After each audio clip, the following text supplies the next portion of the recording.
Salut à tous, on se retrouve pour l'épisode 2576 du Zap Image. On commence aujourd'hui en ce samedi 23 septembre avec des anniversaires.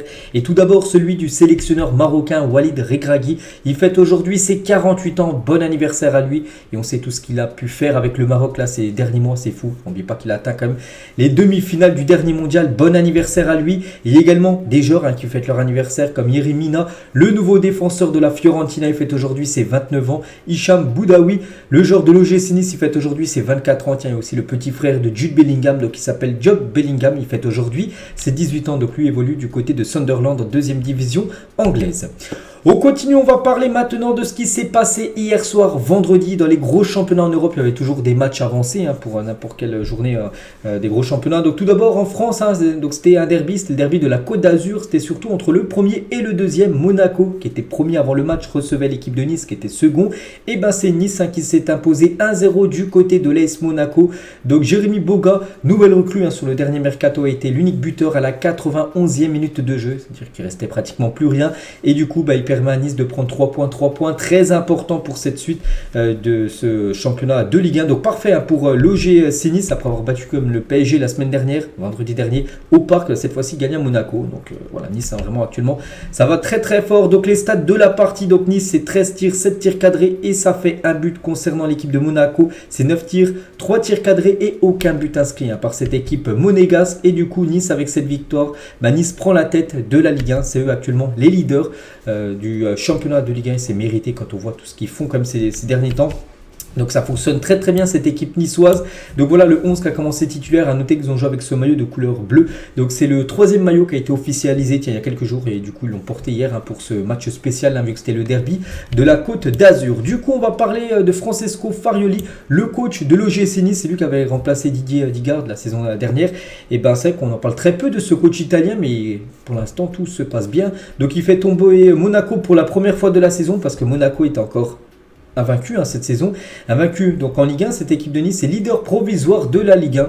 Donc voilà, que dire de plus, tout va bien actuellement du côté de l'OGC Nice et ses 3 victoires consécutives pour Nice, en plus des gros matchs comme Monaco, comme le PSG, où ils avaient gagné aussi contre Strasbourg. Donc voilà, les résultats sont là, ça joue bien, il y a du beau jeu et c'est bien ça le plus important. On va parler du joueur quasiment qui a été le plus important hier du côté de Nice. Donc c'est le gardien polonais Marcin Bulka, porté en héros par ses coéquipiers. Le gardien polonais a fait une énorme prestation, surtout en détournant 2 pénaltys. Il y a eu 2 pénaltys pour l'équipe de Monaco et les 2 pénaltys ont été arrêtés par le gardien polonais. Sinon, voilà, ça aurait pu faire égalisation, peut-être un match perdu par Nice, mais non les gars, il y avait un très très grand Marcin Bulka et du coup il a fait 2 énormes arrêts. Donc voilà, c'est quand même rare qu'un gardien déjà réalise un arrêt.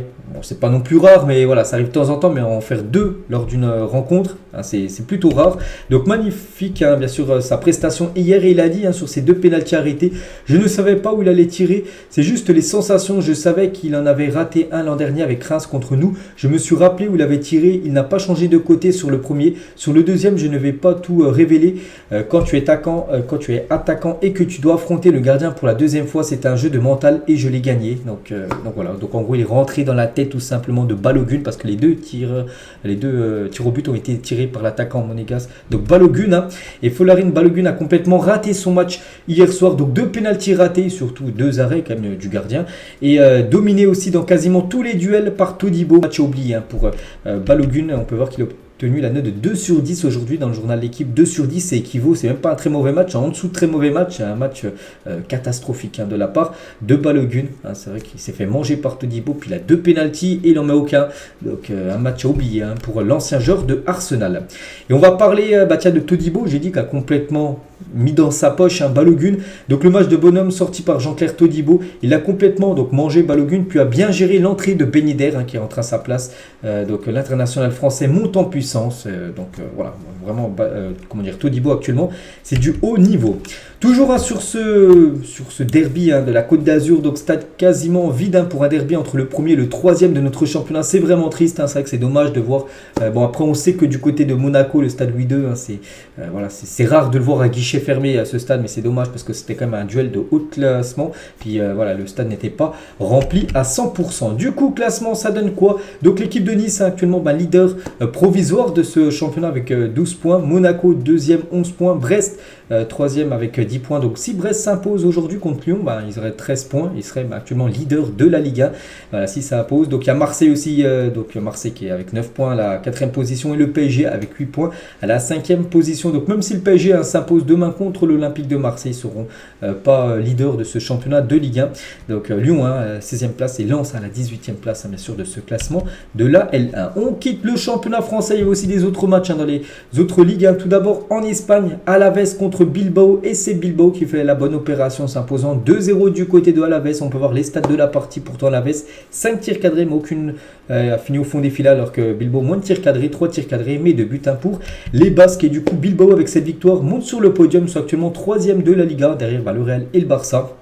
Donc concernant Alaves qui s'est incliné, est actuellement la 14e position. Du côté de l'Italie, avec 2 rencontres hier, Salernitana contre Frosinone, score final 1 partout entre ces deux équipes. Et il y avait aussi Lecce contre le Renoir et c'est Lecce qui s'est imposé 1-0. Et à noter les gars, cette équipe que je parle quasiment jamais, cette équipe de Lecce en train de réaliser un gros début de saison. Donc grâce à un but de Rémi Houdin et une nouvelle grosse prestation de Hamza Raffia, donc l'équipe de Lecce sont 2e du championnat derrière l'Inter Milan avec 11 points en 5 matchs. Donc c'est très propre. Donc voilà, actuellement ils sont en train, c'est la surprise on peut dire en ce début de saison de Serie A. Et concernant Hamza Raffia les gars, donc c'est un joueur qui a été formé du côté de Lyon. Hamza Raffia 24 ans fait un vrai début de saison avec Lecce, actuellement maintenant 2e de Serie A. Le Tunisien avait tapé dans l'œil de Pantelao Corvino, donc c'est le directeur sportif de Lecce qui lui avait proposé de signer un contrat et même plus. Donc avant de te marier avec une femme, il faut apprendre à la connaître. Moi, je ne te connais pas bien, donc mettons-nous ensemble et peut-être qu'on se mariera. Donc ça, c'était le directeur sportif de Lecce qui avait dit ça. Viens avec nous, on va voir si ça va matcher tout ça. Puis oui, ça match parce que ça marche plutôt bien, on peut dire. Hamza Raffia du côté de cette équipe de Lecce, un surprenant 2e de ce championnat italien avec que des victoires, 2 matchs nuls et surtout aucune défaite, toujours invaincu après 5 rencontres. Du côté de l'Allemagne, il y avait un match hier, Stuttgart contre Darmstadt et c'est Stuttgart qui s'est imposé 3-1. Donc un match à sens unique, 18 tirs, 11 tirs cadrés pour Stuttgart et ça fait 3 buts à Darmstadt les gars, c'est aucune frappe cadrée, mais il y a 0 tir cadré mais ils ont marqué un but. Bon, je ne sais pas comment ça arrivé, bref, mais voilà, le plus important c'est que Stuttgart s'est imposé et Stuttgart s'impose surtout grâce à un nouveau doublé de Guirassy. Il nous fait un début de saison, là c'est incroyable, vraiment. Je vais vous montrer ses stats. Donc cette saison Bundesliga, il a déjà eu 5 matchs, il a marqué 10 buts. 10 buts, c'est le premier joueur dans les gros championnats en Europe à déjà atteindre la barre des 10 buts en championnat, alors qu'on est encore au mois de septembre, donc on est encore très tôt dans le début de la saison. C'est fou ce que réalise l'ancien Rennais. Donc regardez ses stats lors de ces matchs. Donc à chaque fois il a été buteur, donc un coup il a mis un triplé, 3 fois il a mis un doublé et une fois un but contre Leipzig. Donc 10 buts en 5 matchs pour le meilleur buteur du top 5. Il est devant Mbappé, il est devant Haaland, devant tout le monde. C'est le premier à atteindre les 10 buts, incroyable, Guirassy. Et une petite info concernant la saison dernière, donc en 24 matchs de championnat, donc il n'avait pas joué tous les matchs, parce que de temps en temps il était blessé. Donc il avait marqué 12 buts la saison dernière, sur tout l'ensemble de la saison dernière, alors que là il est déjà à 10 buts en seulement 5 rencontres. Il pourrait déjà, s'il marque encore un doublé lors du prochain match, revenir sur son même nombre de buts qu'il a inscrit sur l'ensemble de la saison dernière. Incroyable bien sûr, le joueur est Guirassy. Du coup avec cette nouvelle victoire de Stuttgart, ça fait aussi les affaires bien sûr de cette équipe, parce qu'actuellement ils sont leaders provisoires de ce championnat Stuttgart, en attendant les Leverkusen, le Bayern, les autres équipes qui peuvent potentiellement les dépasser. Mais voilà, Stuttgart actuellement leader, donc le Bayern à la 3e position, Leipzig 4e, Dortmund est actuellement eux à la 7e position. On quitte l'Europe, direction l'Arabie Saoudite. Il y avait une énorme affiche. Donc hier, c'était entre l'équipe de Al Nasser et l'équipe de Al Ahly. Ces deux clubs qui ont beaucoup recruté lors du dernier mercato. Et c'est l'équipe de Ronaldo, l'équipe de Al Nasser qui s'impose 4-3 dans ce match spectaculaire, parce qu'il y a quand même 7 buts dans la rencontre. Donc pas mal de recrues ont été buteurs, comme Cristiano Ronaldo. On lui recrue, c'était en décembre dernier.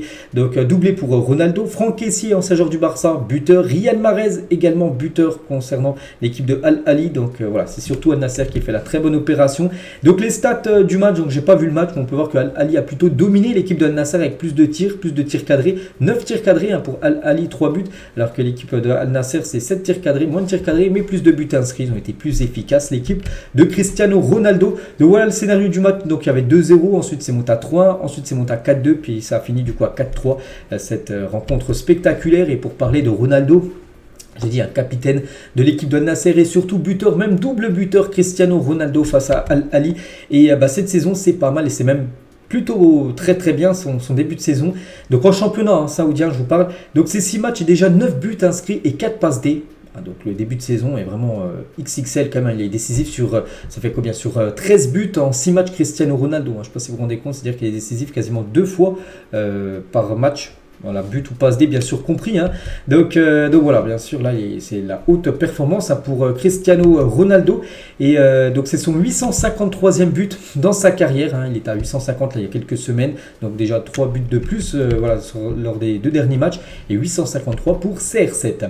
Mané a joué, Mané n'a pas marqué, mais Mané a été passeur D pour un but de Cristiano Ronaldo. Le duo Sadio Mané et Cristiano Ronaldo marche très très bien du côté de l'attaque de Al Nassr. On va parler aussi de la célébration de Talisca parce qu'il y a un doublé de Cristiano Ronaldo et un doublé de Talisca. Il a marqué un doublé et surtout il a fait la célébration à la Kylian Mbappé. Voilà, cette célébration que Mbappé fait régulièrement. Et concernant cette rencontre à la fin du match, on sait le jeune Gabri Veiga, vous savez, l'ancien joueur du Celta Vigo qui était parti du côté de Al Ahly, il a seulement 21 ans. Donc il a attendu pour prendre une photo avec Cristiano Ronaldo à la fin du match. On peut le voir là, numéro 24, et on peut voir la porte. Regardez la porte, il y a un petit truc blanc. On peut voir l'écusson d'Al Nassr. En gros, c'est leur vestiaire, et en gros il attendait devant le vestiaire pour faire un selfie, enfin une photo tout simplement avec Cristiano Ronaldo. Donc voilà ce qu'elle va dire sur le jeune Gabri Veiga. Et du coup niveau classement, vu que là c'était les derniers matchs de cette 7e journée, donc l'équipe de Al Ittihad qui s'est imposée c'était avant-hier, toujours en tête, 18 points. Al Hilal 17 points, deuxième. L'équipe de Ronaldo, ils sont à la 5e position avec 15 points, c'est très serré, on passe 18, 17, 16, 16, 15, 15, donc après il y a un petit creux avec 12 points. Donc voilà, les grosses équipes qui ont beaucoup recruté lors du dernier mercato sont quasiment toutes bien évidemment en haut du classement. Donc voilà ce qu'elle va dire en Arabie Saoudite. On revient en France, on va parler très rapidement du national, donc 3e division française, et surtout voilà, déjà du multiplex hier, de tous les résultats, mais d'une équipe les gars qui fonctionne très bien. C'est le Red Star qui joue contre Avranches et victoire 3-0 de l'équipe entraînée par Habib Beye. Et pour l'instant, le Red Star signe un début de saison incroyable en national. 18 points pris sur 20 impossibles pour les hommes d'Habib Beye. Ils ont tout gagné à part une défaite contre Gol FC, qui est une équipe dans la banlieue lyonnaise. Donc voilà, on est encore très loin bien sûr de voir s'ils vont monter ou non. Mais bon, quand tu commences comme ça, ils peuvent bien sûr prétendre à monter en Ligue 2 saison prochaine.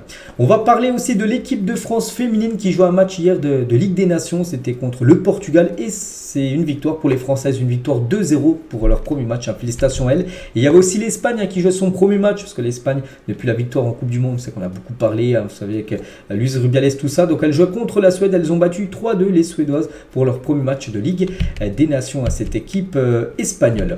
On continue cette fois-ci, donc aujourd'hui on est samedi bien évidemment, il y a pas mal de matchs, on va regarder tout le programme pour aujourd'hui. Donc en Serie A par exemple, il y a AC Milan et l'AS Vérone, la Juve ira défier l'équipe de Sassuolo et Lazio contre Monza. On peut voir aussi le programme du côté de l'Eredivisie, du côté de la Bundesliga, Dortmund contre Wolfsburg, le Bayern Munich reçoit l'équipe de Bochum, il y aura un bon Gladbach contre le RB Leipzig. Du côté de la Première Ligue, on peut voir City qui recevra Nottingham Forest, Manchester ira défier l'équipe de Burnley. Donc là c'est seulement les affiches aujourd'hui, bien sûr il y a encore des matchs demain. Du côté de l'Allemagne, on l'a déjà fait. Du côté de la Ligue 2, les gars, 3 AG Auxerre, c'est quasiment un derby. Je crois qu'il doit y avoir moins de 100 km entre les deux villes. Donc voilà, c'est aujourd'hui à 15h. On peut voir l'AS Ajaccio contre le Paris FC. On peut voir Laval, surprenant leader, jouera à domicile ce soir contre l'équipe de Guingamp, où Saint-Etienne ira défier l'équipe de Concarneau ce soir à 19h. Du côté de la Liga, de Osasuna FC Séville à 16h15. Le Barça reçoit le Celta Vigo aujourd'hui à 18h30 ou Almeria Valence. Et en Ligue 1, les gars, il y a 2 rencontres, à Nantes contre Lorient et Brest contre l'équipe de Lyon. Et on va parler de ce match parce que Lyon fait la une de l'équipe. Donc dans l'antre des Pirates, et on peut voir que c'est des joueurs de Brest, parce que Brest, surprenant 3e de la Ligue 1 avant la réception ce soir de Lyon. Les Brestois cultivent un fonctionnement familial, reportage en immersion, voilà, ça fait la une. Et surtout, je l'ai dit les gars, si Brest ce soir s'impose contre Lyon, ils seront leaders de ce championnat. Donc voilà, c'est pour ça qu'ils peuvent faire vraiment un gros coup ce soir les Brestois s'ils venaient à s'imposer contre l'OL.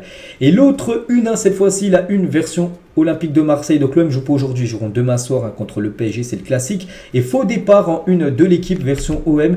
Donc à la veille du classique entre le PSG et Marseille, donc l'OM dispose à nouveau d'un président opérationnel très ému. Pablo Longoria a annoncé hier son retour aux commandes du club, épilogue d'un psychodrame. Donc hier en gros il a convoqué la presse pour une conférence de presse qui n'était pas du tout prévue. Il a annoncé peut-être 2 ou 3 heures qu'il allait parler hier soir par rapport à ce qui s'est passé lundi dernier avec la réunion entre les dirigeants marseillais et bien sûr quelques supporters de l'OM où ça a beaucoup fait parler, ça a amené tout simplement la démission quand même de Marcelino. Et tout d'abord officiel, Pablo Longoria reste à l'Olympique de Marseille, il l'a annoncé hier, hein. Il ne cédera pas, il ne démissionnera pas, donc il reste président de Marseille. Donc il a dit hier dans cette conférence de presse qui est exclusive, enfin qui n'était pas prévue, on peut dire: aujourd'hui je ne serai pas long mais je souhaite m'exprimer, je vis des journées compliquées avec beaucoup d'émotions. Il a également dit ce qui s'est passé ce lundi est inadmissible, il a dit 2 fois ce mot, voilà, pour dire enfin nous on ne sait pas trop ce qui s'est passé, mais bon voilà, il y a dû y avoir beaucoup de tensions entre les deux parties et c'est pour ça qu'il a très très mal pris ce qui s'est passé. Il a dit: je vis des journées compliquées avec beaucoup d'émotions, je me suis exprimé avec le cœur comme un être humain, mais enfin je ne suis pas là pour revenir sur ce qui s'est passé lundi, c'est inadmissible. J'ai été touché, l'élan de soutien populaire, hein. Toujours avec Pablo Longoria quant aux menaces à son encontre, parce que lundi Marcelino a reçu des menaces, donc c'est pour ça qu'il a démissionné. Lui aussi a reçu des menaces, on ne sait pas trop c'est quoi ces menaces, donc il a réagi par rapport à ça. Il a dit: j'ai demandé à mes avocats de déposer plainte par rapport à ce qu'il s'est passé lundi. Il ne s'agit pas d'alimenter un conflit, non, je veux simplement mettre fin à des comportements afin que ce type de situation ne se reproduise plus à l'avenir. Donc en gros il aurait porté plainte contre cette personne, donc le président des Southwinners, qui est le groupe de supporters de l'OM. Il s'appelle Rachid Zeroual, et donc lui aussi il a réagi par rapport à Pablo Longoria, et qu'il a dit qu'il allait peut-être porter plainte contre lui. Donc lui il a dit: j'en ai rien à faire, hein. Il peut dire ce qu'il veut, je sais ce que j'ai entre les mains, s'il continue ça sortira aux yeux de tous. Les gens qu'il couvre au centre de formation ne pourront plus se cacher, c'est tout ce que j'ai à dire. Il brasse du vent, il a dit qu'il portait plainte contre qui, contre quoi? Rien, moi aussi je vais porter plainte. Donc voilà, c'est très très chaud comme entre le directeur, le président des Southwinners et le président de l'Olympique de Marseille, hein. Le dialogue est totalement rompu depuis lundi soir. Et Jérôme Roten, hier sur RMC Sport, donc il critique le silence de Papin et Boly, donc 2 figures marseillaises, les deux. Donc l'un est, je crois que c'est directeur sportif. Non, Papin, je crois qu'il a un autre rôle, mais Boly, lui, c'est l'ambassadeur de Marseille. Et pour l'instant, aucun parle par rapport à ça. Donc il a dit: où on est, dans quel monde on vit quand tu prends la décision de rentrer dans l'organigramme du club, peu importe le poste, il y a bien quelqu'un qui vous a mis là. Donc Papin, tout le monde l'avait oublié à Marseille ces dernières années. Le seul qui a réussi à le faire revenir, c'est Pablo Longoria. Il est conseiller, il est conseiller du président Papin. Il n'assiste pas à la réunion lundi, prévue depuis de longues semaines, pourtant il aurait dû être là, Papin. Donc s'il y a bien quelqu'un qui peut faire le tampon entre les groupes de supporters et Longoria, c'est bien lui. Avec sa connaissance du club, il arrive à l'aéroport mercredi avec sa valise tout sourire, on a l'impression qu'il est satisfait d'avoir pris du poids dans l'organigramme. Je ne comprends pas, il aurait dû être le premier à dégainer pour défendre Longoria. C'est plus qu'un rôle, hein. Il accepte la politique de l'Espagnol et en gros il se cache, il dit rien, Papin, pour peut-être pas se mettre les supporters marseillais à dos. Qu'est-ce qui l'empêche de prendre position? C'est un peureux, il n'a rien à faire à Marseille et dans un club professionnel. Eric Dimeco n'est pas dans l'organigramme de Marseille et il prend position pour Longoria. Et il parle cette fois-ci de Basile Boly, hein. Donc le rôle d'ambassadeur, ça veut plus ou moins rien dire et on ne l'entend pas. Il ne veut pas se mouiller et se mettre à dos également les représentants des supporters marseillais. Ce club n'avancera jamais avec des anciens comme ça. Donc voilà ce que dit Jérôme Roten sur le silence tout simplement de Papin et Boly dans cette affaire, où normalement les deux là auraient dû apporter leur soutien à Longoria, parce que c'est grâce à Longoria quand même que les deux sont actuellement dans l'organigramme de l'équipe marseillaise. Toujours avec l'OM, hein, parce que c'est pas fini. Adil Rami, hier, qui était consultant sur Première Vidéo, donc adresse un nouveau tacle à Jacques-Henri Hérault, ancien président de Marseille. Il a dit: j'ai connu pire à l'OM, hein, parce qu'on sait qu'actuellement ce qui se passe c'est quand même chaud. Il a dit: j'ai connu pire à l'époque à l'OM avec l'un des pires présidents du monde du football que tout le monde connaît. Il a envoyé bien sûr un tacle à Jacques-Henri Hérault, l'ancien président. C'était celui qui était avant Pablo Longoria. Toujours avec l'OM, et cette fois-ci on va parler plus de ce qui se passe extra sportif, mais niveau football les gars. Et l'OM a cadré 12 tirs contre l'Ajax, donc c'était avant-hier. Seul Manchester City contre l'Étoile Rouge de Belgrade a eu 16 tirs cadrés, donc plus de tirs cadrés en gros que l'OM. Donc voilà, quand même Marseille, dans toutes les équipes européennes qui ont joué, hein, sa Ligue des Champions, Europa League et Europa Conference League, Marseille c'est la deuxième équipe à avoir cadré le plus de tirs. C'est pour ça qu'ils méritaient tellement le mieux. Bon, ils ont marqué quand même 3 buts, mais ils en ont pris 3, ils ont fait match nul, mais ils auraient mérité, je pense, la victoire, hein. Ça n'a pas du tout été un scandale. Donc la force offensive des Marseillais semble retrouvée. C'est vrai qu'en plus avec des joueurs souvent sur le banc lors des derniers matchs, Asdin Ounahi, Aminarit, Ilmen Ndiaye, ils ont tous commencé titulaires, ils ont tous été plutôt bons. Etienne Moitié, donc il a dit dans l'équipe du soir hier, donc j'adore Jonathan Klaus, c'est un vrai latéral qui joue au ballon, qui crée des actions et moi j'ai envie de voir son retour en équipe de France. J'en peux plus de Pavard et Koundé sur le côté droit. J'en ai marre, ça bouge pas, ça ne combine pas. Il n'y a pas de technique, c'est pas le foot qu'on aime depuis le début de saison. Jonathan Klaus c'est juste excellent, c'est vrai. Lui par exemple, quand on parlait de tir cadré, lui il a bien cadré, en plus il a bien marqué. Jonathan Klaus contre l'Ajax. Et lors du prochain rassemblement, c'est d'ici 3 semaines à la liste de Deschamps, les gars, mais on espère qu'il sera appelé parce qu'il le mérite totalement, Jonathan Klaus. S'il ne l'appelle pas, s'il rappelle de nouveau Pavard et Koundé, bon après il peut appeler un des deux, on va dire Koundé et Pavard, ne pas l'appeler, mais il doit appeler tout simplement Klaus, Deschamps, sinon il ne gère pas tout simplement les matchs, le sélectionneur français. Toujours avec les clubs français cette fois-ci en Coupe européenne, on sait qu'ils ont plutôt bien performé, donc il y a eu 6 matchs, 3 victoires, 3 nuls, 0 défaites et la France est le pays qui a rapporté le plus de points à l'indice UEFA cette semaine et ça on sait que c'est une très bonne nouvelle, surtout que la France on sait qu'ils ont un peu du mal avec les indices UEFA. Bref, 1,5 points, ce qui est énorme, 1,5 points, c'est au même niveau que la République tchèque, donc là on peut voir l'Italie, 1,429 points, voilà. On peut voir à chaque fois les autres pays ont pris quoi, et le Portugal et les Néerlandais, donc ça les deux championnats qui nous suivent, enfin les Pays-Bas sont devant nous et le Portugal est derrière nous. On peut voir par exemple les Pays-Bas, ils ont pris seulement 0,6 points alors que nous on a pris 1,5 points, donc avec 0,9 points repris sur les 4 représentants des Pays-Bas, l'écart s'est déjà réduit d'un tiers pour les clubs français. Donc voilà actuellement le classement. Donc actuellement on n'est plus le 5e championnat, on est bien le 6e championnat parce que les Pays-Bas par rapport à la saison dernière ils ont plus de points que nous, mais là on a quand même comblé quasiment 1 point. C'est énorme, regardez, il y a seulement 2000 points, puis là on a quand même gagné 1 point sur les Pays-Bas, on a gagné 0,9 points exactement. Donc voilà, concernant cette semaine qui a été très très bonne pour les clubs français. On continue les gars, on va parler cette fois-ci de Nagelsmann et c'est bien officiel, on l'annonçait beaucoup ces derniers jours, ça y est, c'est signé pour lui, c'est bien le nouveau sélectionneur de la Mannschaft Nagelsmann, il a été officialisé, c'est hier, donc il sera bien l'entraîneur de la Mannschaft pour l'Euro 2024 qui se déroulera en plus en Allemagne, donc voilà, on lui souhaite bonne chance. Donc niveau salaire, il touchera la moitié de ce qu'il touchait au Bayern Munich il y a encore 2 ans.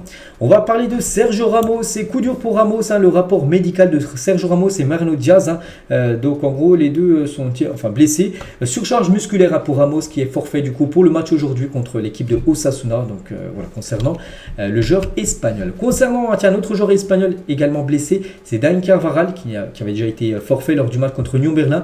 Il ne jouera pas non plus ce week-end contre l'Atlético Madrid, c'est le gros match demain, il y a le derby. Donc le latéral droit est victime d'une lésion musculaire qui l'éloignera des terrains les 10 prochains jours. Il devrait être de retour pour le match des siens en Ligue des Champions contre Naples.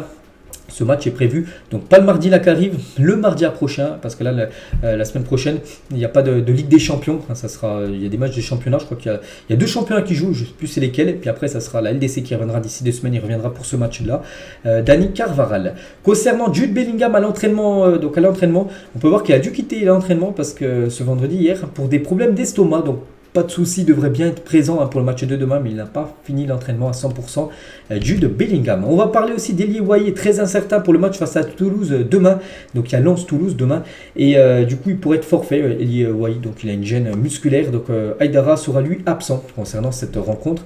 Et Lens, bien sûr, espère décrocher sa première victoire de la saison. Énorme coup dur aussi pour un joueur, les gars, c'est Zakaria Aboukal, donc le joueur marocain de Toulouse, qui sera éloigné des terrains plusieurs mois après sa blessure contre l'Union Saint-Gilloise. Donc c'était en Coupe européenne, donc on va dire en Europa League, et du coup il s'est blessé, sorti sur blessure, et en gros c'est une grave blessure, il va être absent pendant plusieurs mois. On lui souhaite bien sûr un bon rétablissement.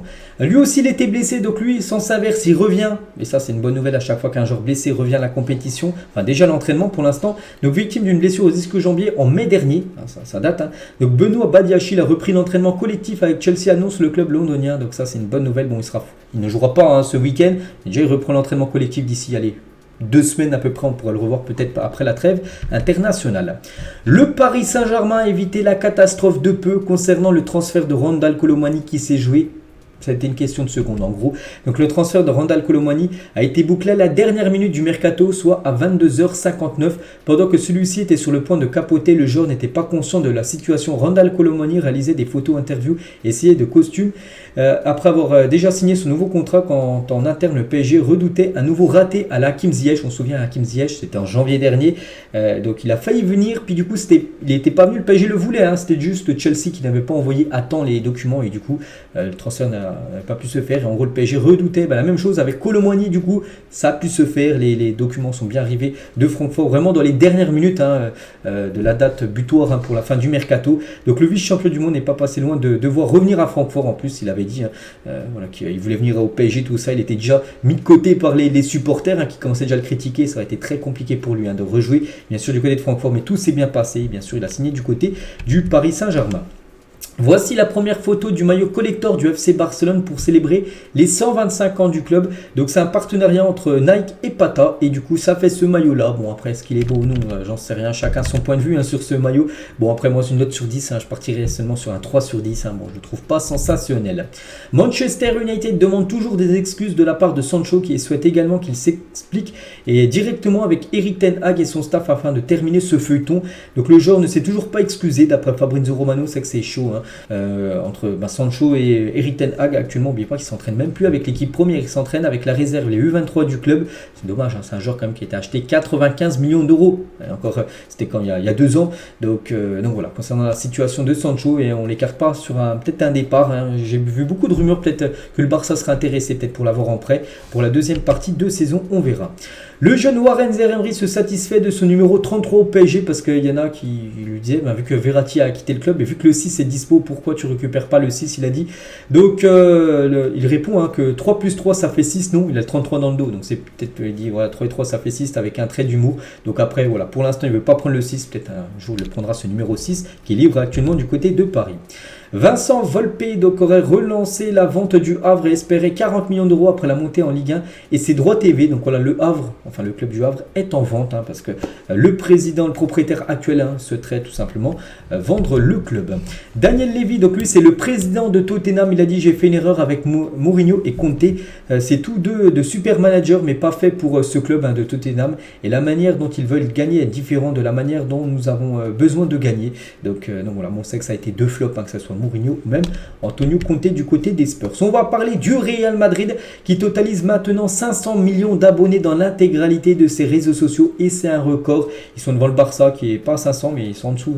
Donc voilà, c'est le premier club on va dire dans le monde à atteindre autant, enfin demi-milliard on va dire de followers sur toutes les plateformes. Tu prends en compte Facebook, Instagram, YouTube, TikTok, voilà, peu importe Snapchat, tout ça cumulé ça monte à plus de 500 millions de followers sur tous les réseaux du Real Madrid. Toujours avec le Real Madrid, donc 4 jeunes joueurs des équipes réserves du Real Madrid ont été inculpés pour la diffusion d'une vidéo, on a déjà parlé il y a quelques jours, donc à caractère sexuel impliquant une mineure. Le suspect principal qui évolue au Real Madrid C aurait filmé une relation sexuelle consentie avec la jeune fille sans lui demander son accord et avait ensuite envoyé la vidéo aux autres inculpés. Donc voilà, voilà le problème en gros ce qu'il y a du côté du Real Madrid et voilà, le Real Madrid prendra des sanctions dès que parce que là ça va passer, c'est comme il y a une affaire qui est ouverte par la police, dès que tout ça sera fini, donc les joueurs coupables seront certainement licenciés par le Real Madrid.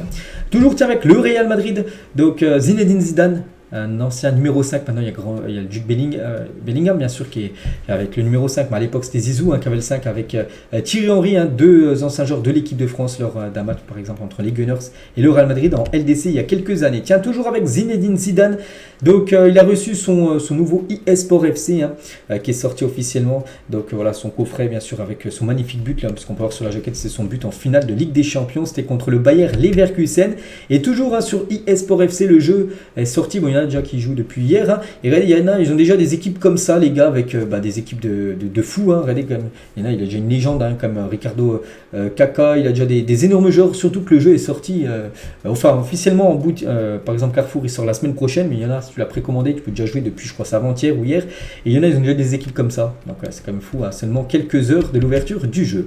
Et toujours sur ce eSport FC, donc pour ceux qui vont ouvrir des packs, attention si vous voyez le drapeau français ST, ce qui veut dire buteur Paris Saint-Germain, donc on pense directement à Kylian Mbappé, la meilleure carte du jeu qui coûte très très cher. Et non les gars, ça peut être un Katoto des fois, donc attention, voilà, parce qu'il y en a qui vont bientôt, qui vont bien se faire surprendre par rapport à ça. Officiel Al-Ettifaq accepte de recevoir Jess Lingard, 30 ans, à l'entraînement pendant 1 mois. Donc lui s'entraînait du côté de West Ham là, ces derniers temps, parce qu'il est sans club, donc du coup, vu qu'il faut qu'il garde la forme, West Ham a accepté de le prendre pour 1 mois. Et là, du coup, West Ham a dit, bon maintenant il faut que tu ailles trouver un autre club. Et du coup, Al-Ettifaq accepte de le prendre maintenant à l'entraînement. Voilà, donc actuellement il est libre, il peut s'engager où il veut, l'ancien joueur de Manchester United. Plus de peur que de mal pour Victor Roque, le crack brésilien devrait faire son retour sur les terrains sous 30 voire 40 jours d'après Fabrizio Romano. Après j'ai vu des autres infos en Espagne qui disent en gros que c'est plus grave, hein. Ce serait pas seulement un mois où il serait forfait, mais beaucoup plus longtemps. Donc voilà actuellement la situation de Victor Roque. Donc pour ceux qui ne savent pas, donc c'était dans la nuit avant-hier, il jouait avec un match de son équipe de l'Atlético Paranense, énorme tacle, un tacle assassin les gars. Voilà, sa cheville, on a l'impression qu'elle est brisée. Bon, ce serait plus de peur que de mal, on verra. N'oubliez pas que ce joueur rejoindra normalement le Barça le 1er janvier 2024. Arturo Vidal n'a pas, tiens lui aussi joue dans le même club que Victor Roque, Arturo Vidal. Donc n'a pas vraiment apprécié le match de Ligue des Champions entre l'AC Milan et Newcastle. Il a regardé ce match à 18h45 mardi. Il a dit c'est le pire match de l'histoire de la Ligue des Champions.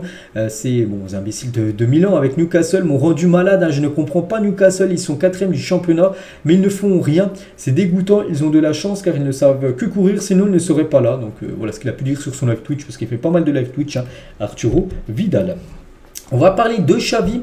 Et officiel, Xavi a prolongé jusqu'en 2025 avec le FC Barcelone en tant que coach. Ça y est, on l'annonçait beaucoup, depuis pas mal de jours. Sa prolongation de contrat, ça y est, c'est fait. En gros, il prolonge d'une année de plus. Il avait un contrat jusqu'en 2024.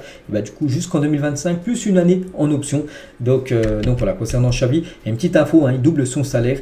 Donc voilà, concernant la prolongation de Xavi. Concernant David De Gea, envisagerait de prendre sa retraite à 33 ans s'il venait à ne pas trouver un grand club avec une place de numéro 1. Parce qu'actuellement, on sait qu'il est plus sous contrat du côté de Manchester. Actuellement, il est libre, un peu comme Jess Lingard qu'on parlait juste avant. Et du coup, s'il n'arrive pas à trouver un grand club, et du coup, il pourrait prendre sa retraite à 33 ans. David De Gea. Le gros début de saison d'Amin Adli avec le Bayer Leverkusen. Donc 3 matchs, 2 buts et déjà 3 passes. Des énormes débuts de saison, bien sûr, pour le joueur marocain. C'est vrai que les stats sont quand même magnifiques. La même chose aussi pour Martin Odegaard, qui a officiellement prolongé son contrat hier avec Arsenal. N'oubliez pas, du côté des Gunners, c'est 112 matchs, 27 buts et 15 passes D. Bon, après, n'oubliez pas que c'est pas un numéro 9, c'est un joueur qui joue milieu offensif, il a quand même des très belles stats et il prolonge l'aventure du côté de Arsenal. L'Union Saint-Gilloise scrute les profils psychologiques des joueurs avant de les recruter. Donc ces dernières années, le club belge a ainsi signé plusieurs joueurs au parcours accidenté désireux de se relancer comme Victor Boniface maintenant. Il joue du côté du Bayer Leverkusen. Donc qui a sombré dans l'alcool et la dépression après une grave blessure il y a quelques années. Ils avaient déjà scruté son profil psychologique et ils ont voulu le relancer. Ils l'ont relancé. Et en plus il a été très bon, on se souvient la saison dernière et maintenant je veux dire il joue en Allemagne à Leverkusen. Il y a aussi Ismaël Kandous, ex-coach sportif dans une prison et lui aussi ils l'ont recruté et relancé. Et aussi Teddy Thomas, maintenant nouveau joueur de Reims, donc ancien chauffeur-livreur dans la boucherie de son père. Et lui aussi, ils ont scruté son profil, ils l'ont recruté et il a été très bon, c'est Thomas, et maintenant il joue du côté de l'équipe de Reims. Regardez les derbies pour ce week-end. Donc il y aura le derby du nord de Londres entre Arsenal et Tottenham. Il y aura, bon là c'est pas un derby, c'est plutôt le classique entre le PSG et Marseille. Et il y aura aussi le derby de Madrid entre le Real et l'Atlético Madrid. C'est à l'Atlético, ça sera demain soir à 21h. La durée moyenne des matchs dans le monde, donc temps additionnel compris, se situe autour de 100 minutes et 15 secondes. Donc la Liga est le championnat du Big 5 où les arbitres ajoutent le plus de temps additionnel, en moyenne 13 minutes de temps additionnel sur les deux mi-temps. Voilà. Donc devant la première ligue, 11 minutes et 46 secondes à peu près de temps additionnel. Donc en Liga, c'est 10 minutes et 28 secondes à peu près de temps additionnel, bien sûr, si on prend en compte les deux temps additionnels, les deux mi-temps. Et on peut voir sinon les classements, donc où il y en a le plus, vraiment dans tous les championnats, peu importe compris. Donc c'est en deuxième division saoudienne, 106 minutes, donc en gros ça fait 16 minutes et 52 secondes de temps additionnel, c'est énorme, ça fait quasiment 8 minutes par chaque mi-temps de temps additionnel. Donc voilà, concernant on va dire ce classement. Diego Maradona, il y a quelques années, Mauro Icardi est un traître, il sera un grand joueur, je ne dis pas le contraire, mais ce qu'il a fait à Maxi Lopez, c'est une trahison, et ça dans le football comme dans la vie, ça se paie. Donc pourquoi il dit ça, Maradona, le regretté bien sûr Maradona, parce que Icardi, les gars, avant c'est un très grand ami de Maxi Lopez qu'on peut voir là, et Wanda Nara qui est à côté maintenant, c'est la femme de Icardi, mais avant Wanda Nara sortait avec Maxi Lopez et en gros Icardi dans le dos de Maxi Lopez, quasiment son meilleur ami parce qu'ils partaient en vacances ensemble, il sortait avec Wanda Nara, il lui a volé en gros la femme de Maxi Lopez. Donc voilà ce qu'avait dit Maradona il y a quelques années par rapport à Icardi. Et on finit les gars cet épisode aujourd'hui avec les meilleurs joueurs de l'histoire par pays selon un sondage de Marca. Donc en France, le drapeau français, le meilleur joueur de l'histoire, bon là il n'y a pas de doute, c'est bien sûr Zinedine Zidane. Du côté de l'Argentine, on aurait pu penser à deux joueurs, donc Messi, Maradona, donc voilà. D'après Marca, c'est Messi, mais je pense aussi. Hein. Beckenbauer du côté de l'Allemagne, Pelé du côté du Brésil, Charlton du côté de l'Angleterre, Modric, hein, oui, mérité, hein, du côté de la Croatie, Peter Schmeichel du côté de Danemark, on peut voir chaque fois ça Iniesta du côté de l'Espagne, Maldini du côté de l'Italie, Cruyff du côté des Pays-Bas ou même Cristiano Ronaldo hein, du côté du Portugal. Donc voilà les gars ce qu'on va dire aujourd'hui. J'espère que ça vous a plu. On se retrouve demain bien sûr pour le prochain numéro. Je vous souhaite un bon samedi et à demain.